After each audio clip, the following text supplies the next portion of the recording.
As-tu déjà ressenti que ton esprit ne te laisse pas en paix? Que même si tout semble bien à l'extérieur, il y a une guerre intérieure que personne ne voit. Aujourd'hui, je veux te dire quelque chose d'important.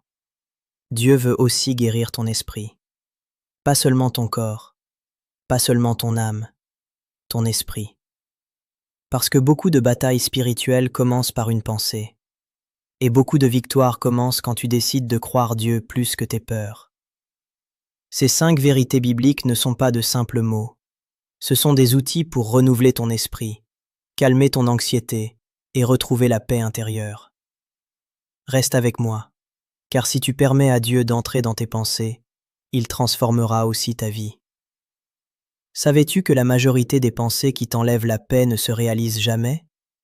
Pourtant, ton esprit les répète comme si elles étaient des prophéties. Mais aujourd'hui, je veux te montrer quelque chose. La Bible offre une solution pour calmer l'anxiété bien plus profonde que n'importe quel traitement. Et elle se trouve dans Philippiens, chapitre 4, versets 6 et 7.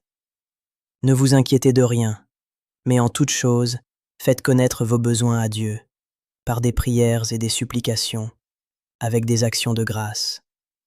Et la paix de Dieu, qui surpasse toute intelligence, gardera vos cœurs et vos pensées en Jésus-Christ. Quand Paul a écrit cela, il n'était pas dans un lieu de confort, il était en prison. Et pourtant, il parlait de paix. Cela signifie que la tranquillité ne dépend pas de ce qui se passe à l'extérieur, mais de ce qui se passe à l'intérieur de toi. Dans la culture française, nous avons souvent appris à tout rationaliser, à tout contrôler par la raison. Descartes nous a enseigné « je pense, donc je suis ». Mais parfois, penser trop devient le problème lui-même. L'anxiété, du point de vue psychologique, est le résultat de vouloir contrôler l'incontrôlable. Mais du point de vue de la foi, c'est une opportunité de remettre à Dieu ce que tu ne peux plus porter seul. Un exemple concret. Pense à ton esprit comme une pièce remplie de bruit. Le travail, les factures, les opinions des autres, l'avenir incertain. La prière n'est pas fermer la porte et fuir. C'est inviter Dieu à entrer, s'asseoir avec toi et t'aider à mettre de l'ordre dans le chaos. Dans la tradition chrétienne française, nous avons l'héritage des pères du désert, des moines qui ont compris que la paix intérieure se trouve dans le silence avec Dieu. Saint François de Sales, évêque de Genève, écrivait « Ne vous inquiétez de rien, priez pour tout ». Cette sagesse traverse les siècles. Pratique spirituelle et mentale. Premièrement, chaque matin, écris 3 choses qui te préoccupent. Ensuite, à côté, écris « Je remets ceci à Dieu ». Fais-le à voix haute si tu peux. Deuxièmement, remercie pour quelque chose de petit. La gratitude n'est pas nier les problèmes, c'est te rappeler que la vie continue. Troisièmement, respire et prie.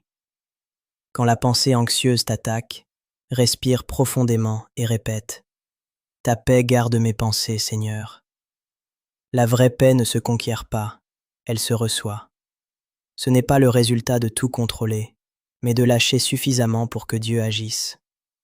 Si ce message résonne déjà en toi, abonne-toi à cette chaîne et active la cloche pour ne manquer aucun enseignement qui peut transformer ta santé mentale et spirituelle.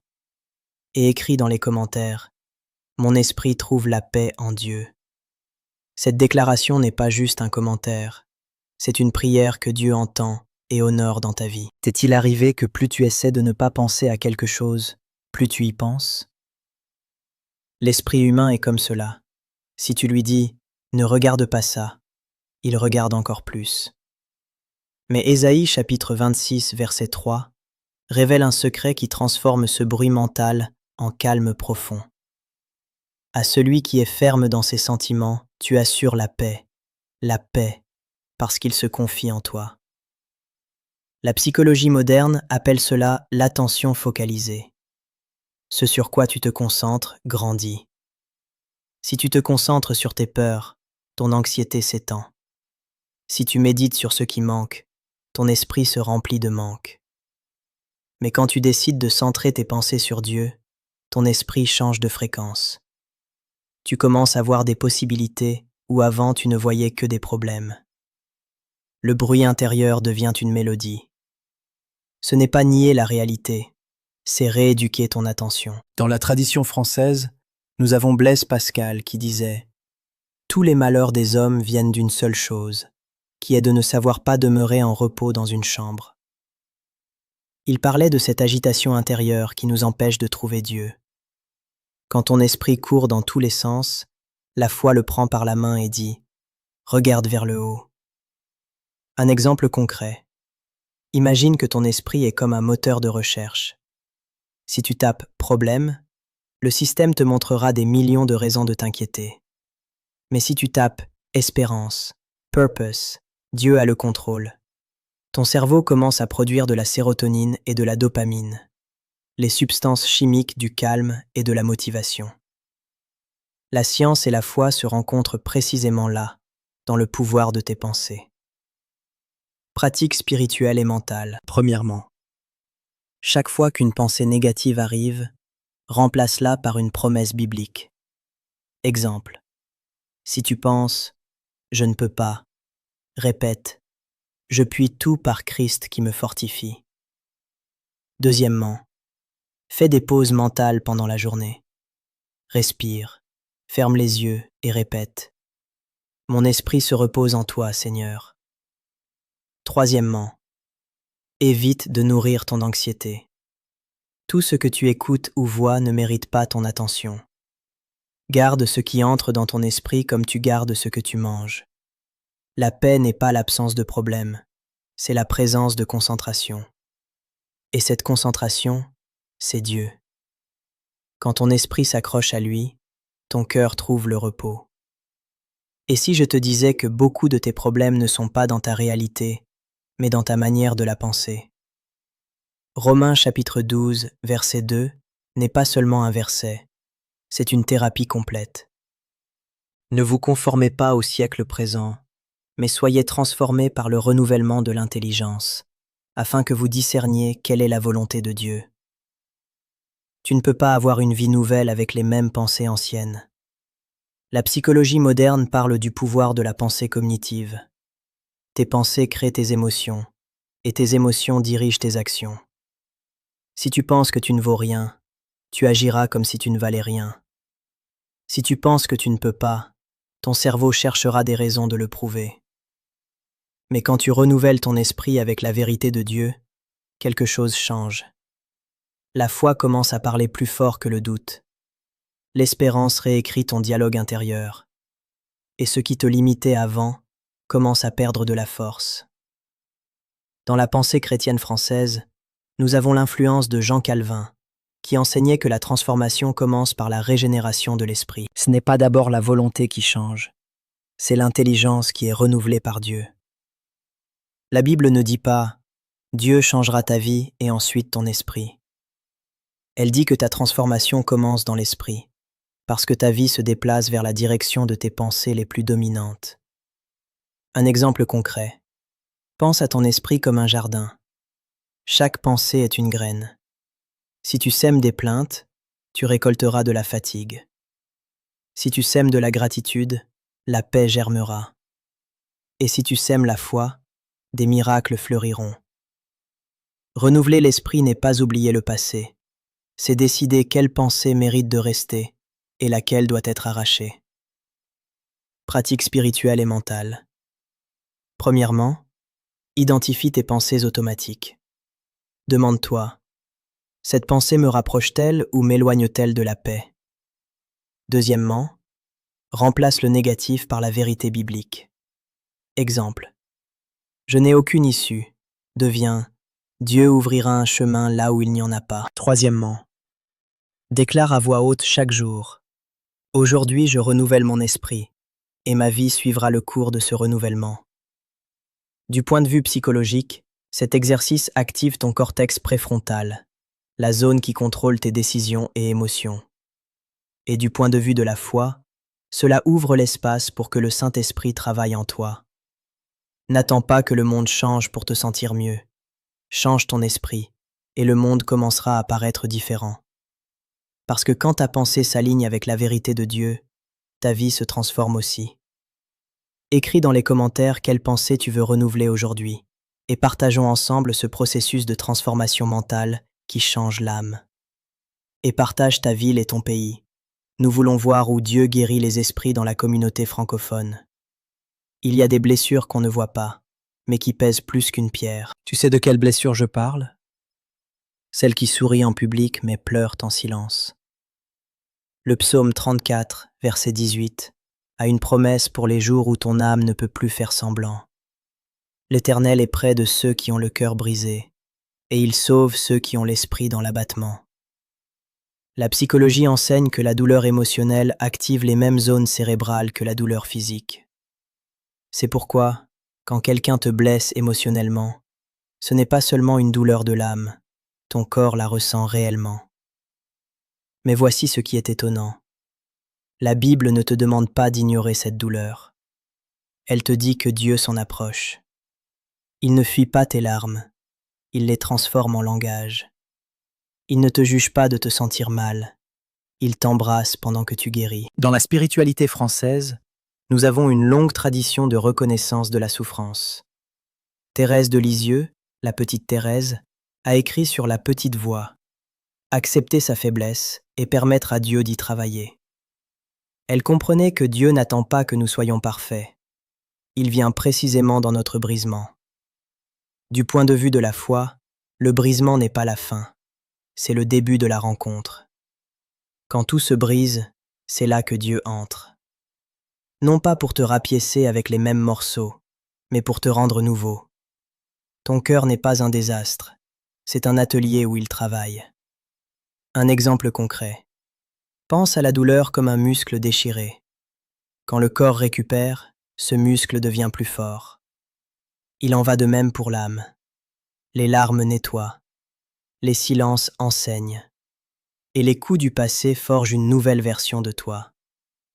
La différence est de ne pas rester là, mais de permettre à Dieu de transformer cette douleur en purpose. Pratique spirituelle et mentale.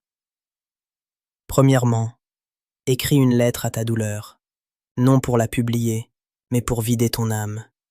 Ensuite, prie et remets-la à Dieu. Je te donne ce que je ne peux plus porter. Deuxièmement, entoure-toi de paix. Musique tranquille, silence, nature. Tout cela reprogramme ton cerveau pour diminuer l'anxiété et ouvrir l'espace au calme. Troisièmement, parle-toi avec tendresse. La façon dont tu te parles peut être médecine ou poison. Traite-toi comme Dieu te traiterait, avec patience et amour. Dieu n'est pas loin de la douleur, il habite en elle. Et quand tu crois que tout est fini, il murmure « Je suis ici, tu n'as pas perdu, tu es en train de guérir ». Le cœur brisé n'est pas une punition, c'est un rendez-vous divin avec ta reconstruction. Et si la peur que tu ressens n'était pas un signe de faiblesse, mais une opportunité de découvrir ta force intérieure. 2 Timothée chapitre 1, verset 7, le dit clairement. Car ce n'est pas un esprit de timidité que Dieu nous a donné, mais un esprit de force, d'amour et de sagesse. Ces 3 mots, force, amour et sagesse, peuvent complètement changer ta santé mentale.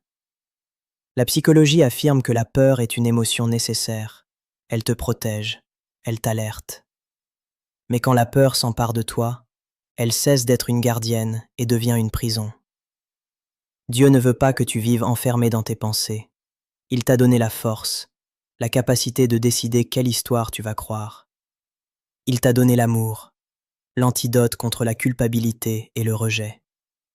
Et il t'a donné la sagesse, la force de ne pas laisser tes émotions conduire le véhicule de ta vie.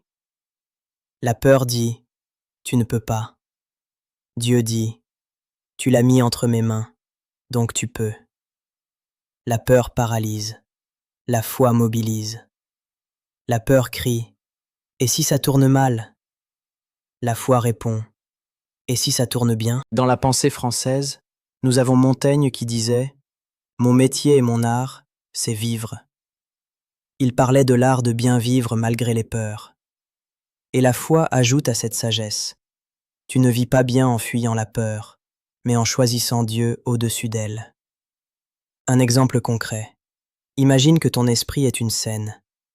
La peur voudra toujours prendre le microphone, mais c'est toi qui décides si tu lui donnes son tour. Tu peux entendre sa voix, mais tu n'es pas obligé de lui obéir. Chaque fois que tu choisis d'agir malgré la peur, tu réentraînes ton cerveau à croire plus en la foi qu'en la menace. C'est ainsi que se construit la résilience émotionnelle, pas à pas, décision après décision. Pratique spirituelle et mentale. Premièrement, fais une liste de tes peurs et confronte-les avec la vérité. Exemple. J'ai peur d'échouer. Dieu me soutient même quand je trébuche. Deuxièmement, renforce ton esprit avec des paroles de force. Répète chaque matin, j'ai la force, j'ai l'amour, j'ai la sagesse. En le répétant, tu actives la neuroplasticité. Ton cerveau commence à croire ce que tu déclares constamment. Troisièmement, agis même si ta voix tremble. L'action est le médicament de la peur. Chaque petit pas est une victoire spirituelle et mentale. Tu n'es pas ta peur. Tu es l'enfant d'un Dieu qui t'a fait fort. En toi habite une force qui ne dépend pas des circonstances, mais de la conviction. Et quand tu combines la foi avec la sagesse, ton esprit devient le terrain où fleurit la liberté. Si ce message t'a touché, clique sur j'aime et partage cette vidéo avec quelqu'un qui a besoin de guérison mentale et spirituelle. Et abonne-toi pour plus d'enseignements qui transforment l'esprit et l'âme. Peut-être qu'aujourd'hui tu n'as pas toutes les réponses, mais tu as quelque chose de plus puissant. Un cœur qui continue de croire. Dieu travaille déjà dans ton esprit. Chaque fois que tu choisis la paix sur la peur, la foi sur le doute, la gratitude sur la plainte, tu guéris. Souviens-toi, tu n'es pas tes pensées. Tu es celui qui peut les transformer avec l'aide de Dieu. Maintenant, avant de terminer, je veux prier pour toi. Ferme tes yeux. Mets ta main sur ton cœur. Père céleste, au nom de Jésus, je viens devant toi apportant chaque personne qui écoute cette prière. Seigneur, tu connais leur esprit fatigué, leurs pensées anxieuses, leurs peurs nocturnes. Tu connais les batailles qu'ils mènent en silence. Aujourd'hui, je déclare, leur esprit est en train de guérir. Père, apporte ta paix qui surpasse toute intelligence. Renouvelle leurs pensées. Guéris leur cœur brisé. Donne-leur la force de ne plus être esclaves de leur peur. Que ton Esprit Saint habite dans leurs pensées et transforme chaque anxiété en prière, chaque doute en foi, chaque larme en espérance. Seigneur, qu'ils sachent qu'ils ne sont pas seuls, que tu es près d'eux, dans leur douleur, dans leurs questionnements, dans leur guérison. Au nom de Jésus, je déclare la santé mentale et spirituelle sur chaque personne qui écoute. Amen. Si ce message a touché quelque chose en toi, écris dans les commentaires « Mon esprit guérit en Dieu ». Déclare-le comme une vérité, parce que ce que tu confesses avec foi, ton esprit commence à le croire. Et ce que ton esprit croit, ta vie le reflète.